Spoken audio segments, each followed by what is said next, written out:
Premium Podcast. Today, my guest is Nate King. Nate did his PhD at the University of Notre Dame, and he teaches philosophy at Whitworth University. And today we're talking about intellectual virtues. Thanks for talking with me, Nate. Thanks for inviting me. I'm glad to be here. Of course. Nate, the first question I wanted to ask you is, how did you get interested in this topic of intellectual virtues? I want to ask you what those are, but first, can you tell us how you got interested in this topic? Yeah, well, my thinking about this topic really kind of began in earnest when I was on the job market. So, the signatures on my doctoral diploma were just barely dry, and I was writing purpose statements as I applied for professorships. I started thinking about what do I want for my students, right? So as I am writing this teaching statement, I ask myself questions like, what makes for a complete education? How do I want the educational process to pan out for my students? And I did this in part, for the purpose statement for applying for jobs, but I also knew that, someday soon a student was going to look up at me, from the front of the classroom and ask, why are we here? What's college for? So I wanted to have a good answer to that. And as I started thinking, I ended up asking questions that would be relevant not just for my students, but for everyone. Questions like, what is it to be really, educated? What is it to have an excellent mind? What are the qualities of a good thinker? And as I got to thinking, initially I thought, well, knowledge, right? A good thinker should know a lot. There are certain things that an educated person should know. Maybe, some lines from Shakespeare or Dostoevsky or, a little bit of economics or something, right? But after a little reflection, I realized that knowledge wasn't enough. For starters, given human limitations, my students were sure to forget a lot of what they learned in their classes, and I was sure to forget a lot of what I learned. Further, even if students retained a lot of their knowledge, this wouldn't ensure that they sort of grasped the logical connections between the things they know. It wouldn't guarantee that they could see how their knowledge fit together. And I thought this might lead them without a coherent view of the world. So, just knowledge, that couldn't be it. That couldn't be enough. Maybe I thought then, well, critical thinking skills, right? Logic, critical thinking, maybe that would be enough when added to knowledge. But eventually it became clear to me that even taken together, knowledge and skills wouldn't be enough. And we can probably think of examples of knowledgeable and skilled thinkers who use their acumen just, to intimidate others or to mask crummy arguments with slick rhetoric, to be clever just for the appearance of cleverness, right? Just cleverness for its own sake, that kind of thing. And we can also think of people who focus on gaining knowledge and skills just to get a credential or pass a test or get a good grade. And that's not what I really wanted for my students either. I didn't want to make, my students into a bunch of academic mercenaries. Instead, I wanted my students to come to care, really deeply about truth and knowledge and understanding, and not just to care for these things for the sake of some credential, but to care about them and themselves. I wanted students to become lifelong learners and to be the kinds of people who seek knowledge just because that's the kind of people they are, right? Just as an expression of their character. But then as I got to thinking about this, a light bulb went on, and I started noticing a literature in philosophy on intellectual virtues like curiosity and intellectual carefulness and humility and open-mindedness. And I thought, there's a match here. Here's what I want for my students. I want them to become intellectually virtuous. So that's how I got started thinking about these things in earnest. Okay. So I think most of us have some general sense of what virtues are, what that term means. You've touched on this a little bit already, but can you explain, what are intellectual virtues?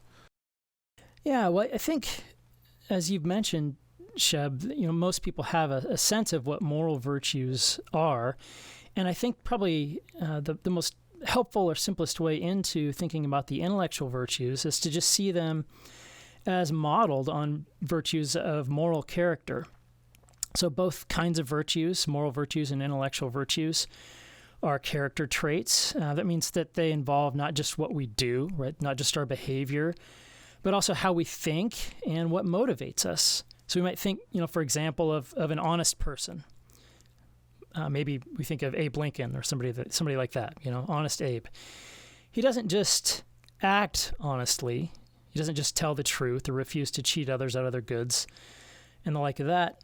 He thinks it's right to be honest. He believes, right? He knows that dishonesty is bad and that truth and honesty are good. So this trait of character doesn't just involve his behavior. It involves how he thinks. And it involves his motivations as well. Honest Abe is motivated to be honest, not just because it's good for him, not just because it's good for business, but because it's the right thing to do, or maybe because it's good for others. And I think similar remarks that involve our thoughts and our actions and our motivations apply to other moral virtues like courage and justice. But now, to get to your question, they also apply to intellectual virtues. The chief difference, I think, is this. Whereas moral virtues involve our thought, behavior, and action, and our motivation in relation to moral goods like justice and kindness, intellectual virtues have to do with the way we think and feel and act, the way we're motivated in relation to things like truth and knowledge and understanding.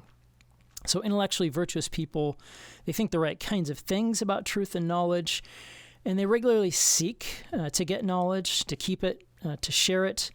And they do these things with good intellectual motivations, right? They seek knowledge not just to show off or to gain a credential. So I think, for those who are familiar with moral virtues, there's a close analogy here. Okay.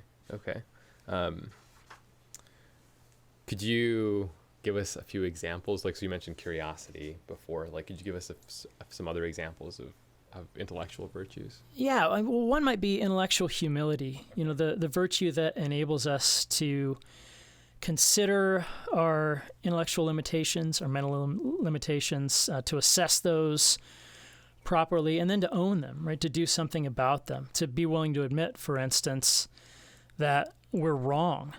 There's a striking example of intellectual humility in action that Richard Dawkins recalls. During his undergraduate days, he met this biologist who had believed in this apparatus within cells, the Golgi apparatus. This is a microscopic feature of the inside of cells. And this teacher had believed and taught that this apparatus wasn't real. It was just an artifact, an illusion, right? A kind of way that we make sense of the data. Well, every Monday afternoon, it was the custom kind of for the department to listen to a research talk by a visiting lecturer. And one Monday, the visitor was this American cell biologist who presented, as Dawkins recalls, completely convincing evidence that this apparatus was real, that it wasn't an artifact. And as Dawkins retells the story, at the end of the lecture, this old man who'd been arguing for his whole career that the apparatus wasn't real walked to the front of the room and shook the American by the hand and said, with a lot of passion, "Hey, thank you. I've been wrong about this all these years." And as Dawkins recalls it, we clapped our hands red on that circumstance. He said, so when we think of the kind of humility it takes to admit that one was wrong in defending a thesis, not just, for 10 minutes or for a few hours, but for one's whole career, that's an inspiring example of that kind of intellectual humility in action. Okay. Yeah, that's helpful. What kind of thoughts do you have for people who want to develop these kinds of intellectual virtues? How does a person develop these traits? Yeah, good. So there's an ongoing discussion about this, and I think we'll have a better sense of this in 10 or 15 years than we do now. Social psychologists, cognitive psychologists are really just starting to take a look at this, but we can gain some, I think, time-honored advice by looking at what Aristotle says about the moral virtues. Aristotle says, well, among the things you do to develop the moral virtues are, first you find exemplars, right, people who have these virtues, and you emulate them. And then the second thing you do is you practice the virtues. You start doing the things that virtuous people would do if they were in your shoes. And I think we can apply both bits of that advice to our development of intellectual virtues. We can grow toward these virtues, right? Become more virtuous than we are if we, read about the intellectual curiosity and perseverance of people like Frederick Douglass or Isaac Newton, or about the intellectual autonomy, right? The kind of willingness to think for themselves that the scientific revolutionaries exhibited. So people like Copernicus, Kepler, or Galileo, or maybe, the American suffragists or civil rights advocates. We can think about the intellectual courage that people like Ruby Bridges display in facing down, the segregationist mob that she faced down in order to get her education. Or the intellectual courage of people like Hans and Sophie Scholl, right, who ran this resistance paper in Nazi Germany, right? So what we can do is find people like that and learn about them, and then try to ask ourselves what they might do if they were in our circumstances, with our vocations, maybe with our limitations, and those sorts of things. So finding sort of mentors and exemplars is a first thing. That can be inspiring. That can help us think creatively about how to act with intellectual virtue. And then the second thing we can do is to practice the virtues, to develop patterns of thought that really display the virtues in action. Even if we don't have them yet, we can practice them just as, a ball player might practice batting before being a good batter. One way we can do this is with what the educational theorist Ron Richart calls thinking routines. These are easily repeatable routines that we can apply in a number of situations. And I'll just say a bit about one of them. He calls this his CSQ routine, CSQ for claim, support, question. What we do here is identify a claim that we want to make, or maybe a claim that someone else has made, then identify the support that's been offered for that claim, and then ask questions like these. Is the support that's been offered actually good evidence for the claim? What alternatives to the claim are consistent with that support, the support that's been offered? How might someone else, maybe who doesn't hold my views, reasonably interpret that support? And we can get in the habit of asking these kinds of questions, and over the long haul, that can help us to grow in virtues like intellectual carefulness. That's the virtue that we need, especially to avoid intellectual baddies like falsehood and irrationality. So, here's how that CSQ routine might look in action. Maybe I'm on Facebook, and I'm about to make a comment on somebody's feed. I'm about to claim that, all of our nation's problems stem from a deep state liberal conspiracy or a Republican conspiracy or whatever. Right? That's my claim. Then I consider what support I can offer for my claim. And then I ask honest questions about whether that support is really very good. And I think in the case of the conspiracy theories, if I think for about 5 seconds, I should see it's usually not. But the point is, if we use routines like that regularly, we can grow in intellectual carefulness. So I think those two things, finding friends and mentors, and then kind of finding routines that we can practice, those are two things that can help. Okay, thanks. So Nate, you're a Christian, and I'm curious to hear what you say about how the Christian tradition has spoken about these intellectual virtues. What kinds of resources does the Christian tradition have here? Yeah, good. Lots to be said here. I think, one thing to note is that the intellectual virtues as the topic of a kind of explicit, wide-ranging, long-standing research program, that's really not something that's been part of any tradition for all of history. What's happened really is that in the last 20 or 25 years, philosophers have taken Aristotle's account of the moral virtues, and they've begun to see what that would look like if it were applied in intellectual spheres. So we're really dealing with a topic that's fairly new as far as a long-standing, explicit research program has gone. So maybe the past 20, 25 years. It's no accident, though, that a number of the people who have spoken into the research on intellectual virtues in the last 20 or 25 years have been Christians. So I'm thinking of people like Linda Zagzebski, Robert Roberts, Jay Wood, Jason Bear. All of these folks are Christians and take their Christianity to fit hand in glove with their exploration of intellectual virtues. So now we can go on to talk about what the Christian tradition has to say about intellectual virtues, irrespective of what it has said. And there, I think the key thing to consider is that proponents of all the Abrahamic religions are taught that the key thing in life is to love God with all we've got, with our heart and soul and our might. And we should add to that our minds, right? So in all three Abrahamic traditions, the operations of our hearts are thought to include not just how we feel, but also how we think. This is why, for instance, the learning of Hebrew, the memorization of Torah, extensive commentary on the Hebrew Bible, that's central to the Jewish tradition, right? This is also why early Christian writings record Jesus recounting this commandment to love God and amplifying it so that it includes a love of God with our minds. This is why Christians developed monasteries, for instance.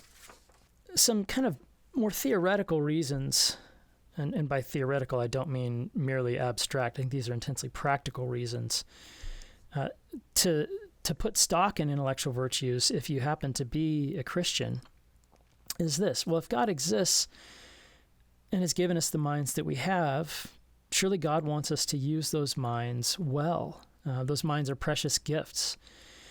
And so is the knowledge that we can get and keep and share if we use those minds properly. To make excellent use of these gifts, that's a fitting expression of gratitude to God. To waste them would be an affront to the giver. Now, this doesn't mean that the intelligent people among us are somehow God's favorites or anything like that, or that those who are somehow less gifted or are somehow less worthy of God's love. The point is just that whatever our gifts, we're expected to use them. C.S. Lewis puts it this way. He says, the proper motto is not be good and let who can be clever, but be good. And don't forget that this involves being as clever as you can. He says God is no fonder of intellectual slackers than of any other slackers. So the pursuit of good intellectual character, I think, is just one facet or expression of our love for God. Another thing we could say here is that according to Abrahamic religions, God has created us in his image. And that means that like God, we're knowers, right? We're set up so that we can know things. And that's part of who we are as divine image bearers. It's for this reason that some scholars argue belief in God played an important role in the development of modern science, right? The early modern scientists not only believed themselves to be made in God's image as knowers, but they believed that God had made a world that we could learn about. And they believed that learning is part of what we're for. It's part of our vocation, part of what makes us flourish. So I think there's much more we could say here, but the intellectual virtues, at least by my lights, fit very well with what Christians tend to believe about our obligations toward God and about the world God has created us to live in. That's good. Do you think there is a relationship between intellectual and moral virtues? Like, could you have one without the other, or do they always come together? Like, could you be a really intellectually virtuous person, but kind of be a morally awful person? Or like, what do you think about that? Yeah, good. These are great questions, and I should say that there's debate about these issues in the scholarly literature.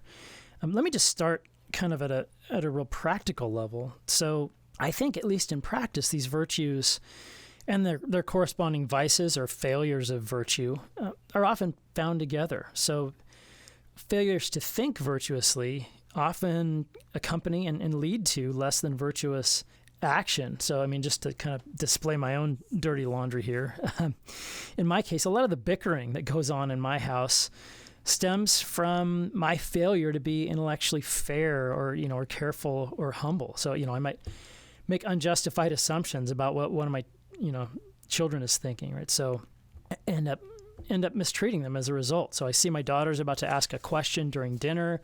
I kind of roll my eyes, assuming she's asking for, 2 scoops of ice cream for dessert. And then I scold her, for asking for dessert even before dinner's over. And she just looks at me and says, I just wanted you to pass the salt, Dad. I'm sure people can think of their own examples, but the key point here is that our intellectual character guides what we think, and what we think guides our behavior. And because that behavior affects other people, there's really a close link between our intellectual character and our ability to love others well. In other words, our moral character. There's a Christian author, Philip Dow, who's written this terrific book called Virtuous Minds. There's this line that has stood out to me. He says, try loving your neighbor while practicing intellectual carelessness. It can't be done, right? And so there, at least in practice, these virtues or their corresponding vices or acts of vice often go together. Now, I think your second question was kind of a more theoretical level, right? Can someone have one kind of virtue without the other? And here scholars are really divided. Some think of the intellectual virtues as a subset of the moral ones. That's because they connect morality to the good, and they think that things like truth and knowledge are goods. So they think that these virtues don't just overlap, but that intellectual virtues are a subset of the moral ones. Others think that the two kinds of virtues can clearly come apart.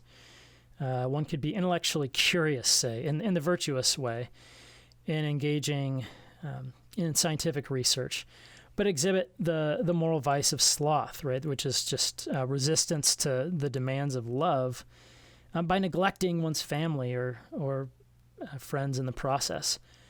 I tend to agree with the people who think that the kinds of virtues can come apart, at least conceptually. They're not absolutely and necessarily linked in my view. But I end up focusing on the fact that they often go together and that cultivating the one can foster the other as well. Okay. If we can apply some of this, so in our contemporary world, it seems that many of our public institutions are leaking public trust. And in our world today, especially in the age of social media, it seems like truth it can be hard to come by. It can be buried under deeper layers, and misinformation can be spread quite easily. And so I'm wondering, what advice would you offer to people who sincerely do want to know, like, what is true and are trying to discern what's true? How do I know what's true? And maybe a second related question is, how do we value inquiry without falling into the kind of this like blunt skepticism? And how do we value trust and not be just kind of blindly credulous? Yeah, great. These are all great questions. Maybe I could start by saying a few things about truth-seeking and then kind of work my way toward the question about skepticism. First thing to say is that I haven't got this all sorted yet, but here are some thoughts that may help.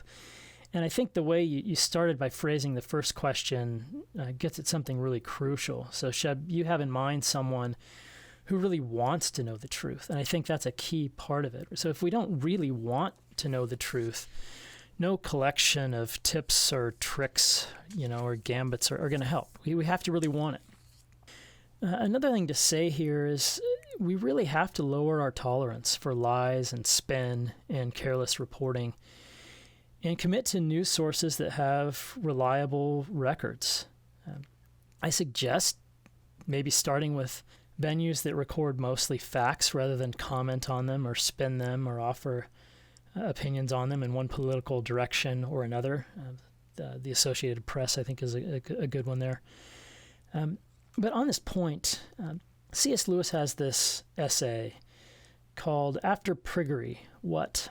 And he describes this author he calls Cleon. Cleon panders to the crowd. He's this author. He panders to the crowd, tells people what they want to hear. He lies all the time. He conveys information carelessly. And what he's trying to do really is stir people up. Does that sound familiar? Lewis says the right response to Cleon is to ignore him.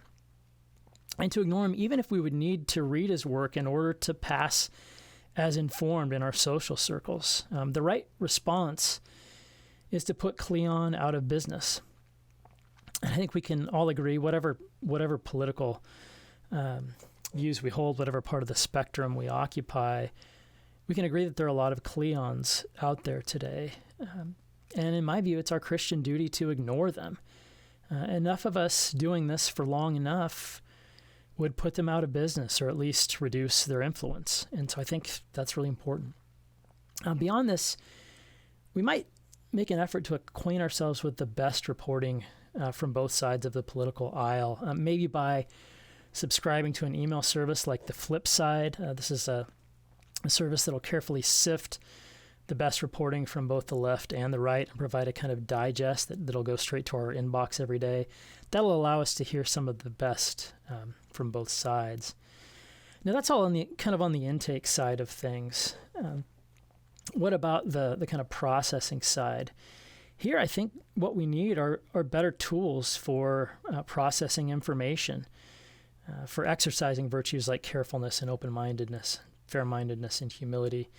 And there, I would just, recommend picking up a book or two, maybe Richard Nisbet's book, Mindware, which talks about all kinds of psychological biases, or Alan Jacobs' book, How to Think, or a new book by philosopher Nathan Ballantyne called Knowing Our Limits. These books give us some categories in which to think and warn us of the kinds of biases to which we all are prone, not because we're Republicans or Democrats, but because we're human.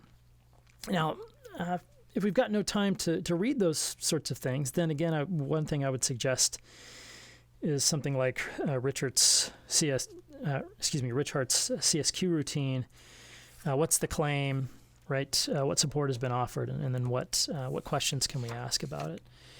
Now, your second question had to do with valuing inquiry without falling into skepticism.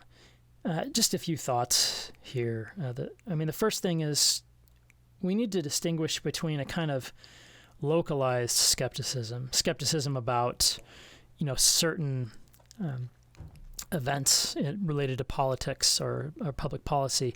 That on the one hand, and a more overarching or global skepticism on the other. And we should remember that the current media situation should make us skeptics at most about a pretty narrow range of facts and values concerning, say, politics and international relations and public health and policy. It shouldn't make us skeptical about whether or not tables or chairs exist, or about the truth of our basic moral commitments or even our religious faith. The kind of skepticism that's in the offing here it's pretty limited. At least for me, it can be kind of calming and centering to remind myself of that. I might end up going skeptical about some things, but that's a pretty narrow, localized kind of skepticism. The second thing that might help is to follow the dictum that when we don't know what to think, we should start with what we do know. And often, though various news outlets will spin and interpret a set of facts in a different way, the facts themselves, right, what happened, right, all that is pretty clear. Right? We know that a police officer knelt on a man's neck, causing him to die. Right? We know that this was wrong. We know that officer has been charged. We know that there's a public health crisis going on and that the economy is in trouble and so on, right? We know these things. What to do about them is, of course, a matter of ongoing discussion, but we shouldn't forget that as we begin that discussion, we actually know quite a bit, and that knowledge can help guide the discussion that continues. Now, that's not a panacea, but again, I think it reduces to some extent the kind of despair that can come along with skepticism. And it does that by reducing the scope of the skepticism itself. A third thought is that sometimes sources from across the political spectrum agree on what the facts are. So this is a related point, but when sources that often disagree converge on something, that gives us a lot of reason to trust it. So I think in some cases we can leverage a culture of discord and disagreement into rock solid knowledge, right? So if CNN and Fox News both report something, well, it probably happened. That doesn't give us all we want, but maybe it's a place to start. The final thing I would say in relation to skepticism when it comes to news reporting is that it's important to distinguish between intellectual carefulness on the one hand, right? We don't want to be credulous, and intellectual scrupulousness on the other hand, right? So carefulness, that's the virtue that helps us evaluate our evidence with particular attention to avoiding falsehood and irrationality. But if we're overly scrupulous, right, if we just decide we're not going to believe anything, no matter how strong the evidence, we'll end up missing out on the truth. So the proper motto here isn't be skeptical, it's be careful, right? Be careful. We ought to be careful to form our beliefs on the basis of sufficient evidence, but also to subject our doubts and our disbeliefs to the same level of scrutiny. It can be just as unreasonable to doubt something for which there's good evidence as it is to believe something for which there's not. So if that's right, I think we could see that skepticism doesn't come for free. And that's an important point to keep in mind, I think, in all of this. Did you have any other comments about trust and kind of like what you talked about? I take for granted that you're here, like sort of in front of me, that you're a real person, that I'm not hallucinating, that my experience right now is generally reliable and things like that. And yet we also are critical of people who are gullible, right? Like we say, like, oh, don't be gullible, don't you? Right. Yeah, well, I mean, we'd be in a really bad state if we couldn't or didn't trust an awful lot of what other people say. So think about, your education, right? Suppose you exercise this attitude that you're going to, disbelieve everything your teachers say, or you're going to suspend judgment on it until you've investigated the matter yourself. You wouldn't know nearly as much as you do. As Augustine points out, we couldn't even have reasonable beliefs about who our parents are if we didn't trust testimony. So it's important to remember that just a vast stock of information comes from testimony, and we'd really be in a bad way if we didn't trust that. If we didn't trust testimony, none of us would know, at least those of us who aren't scientists wouldn't know that the earth is round and that it's not the center of the universe and the like of that. So I think that our default probably should be to trust people in what they say, unless strong contrary evidence comes along. Now, I think that the credulous person, one of the credulous person's bad-making features is that person ignores the contrary evidence when it does come in and isn't critical about that. But that's a fault that's different from trusting the information in the first place. I know there's much more that we could say here, but I guess I would just suggest trust as a kind of default position until something comes along indicating that trust is misplaced. Yeah, that's helpful. It seems to me that, getting back to what you said earlier, that's also a way that we love each other as well. That one of the ways that we love our neighbor is that we trust them. We take what they say seriously, and we don't kind of have this posture of like, well, until I know exactly what you're saying is true, like your words mean nothing to me or something like that, right? I think that's right. I think that's a really important point. When it comes to open-mindedness, right? So this is something that we really implore for our students, like be open-minded, right? Don't shut yourself off, like examine all your beliefs and be critical of your beliefs and things like that. But I remember you saying something like there's like a paradox or something like this, where at some point it actually, like, it no longer makes sense to continue being open-minded about something. Could you say a little bit about that? Well, yeah, I mean, I'll sort of do my best here. I mean, one thought is that having open-mindedness as a virtue, right, as a trait of character, doesn't require that we be open-minded about everything. There are some things that we just know are false, right? If someone tells me that 2 and 2 make 5, I'm not exhibiting the virtuous kind of open-mindedness. If I just sort of nod along and say, "Oh, thanks for sharing that, and I'll really think hard about that," right? That would be a real mistake. So when someone is saying something that we know to be false, that's certainly not something to be open-minded about, right? We're not open-minded toward Holocaust deniers, for instance. Where we should be open-minded is over areas where, first of all, we think we may have something to learn, right? Someone might have a perspective we don't have, or evidence that we don't have.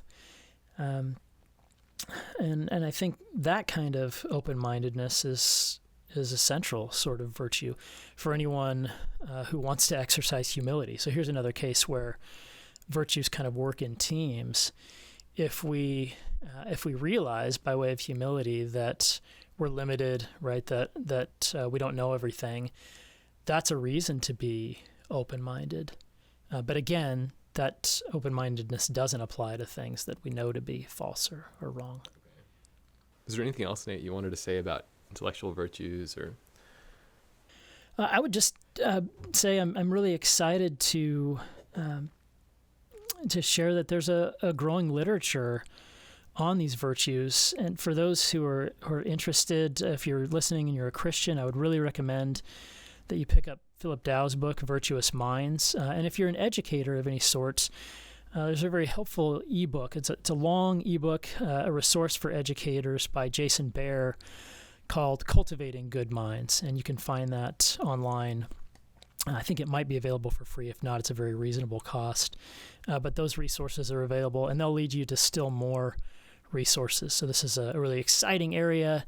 It's an accessible area to think about, and I hope more people will get into it. Nate, you're writing something on this now. Can we expect your book to come out this year for folks who want to read that? I am writing on this. I have a book called The Excellent Mind, Intellectual Virtues for Everyday Life that should be out through Oxford University Press either late this year or early next. Okay, great.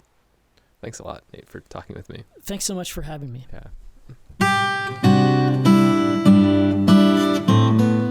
We hope you enjoyed this episode. If you did, please subscribe and please share with your friends.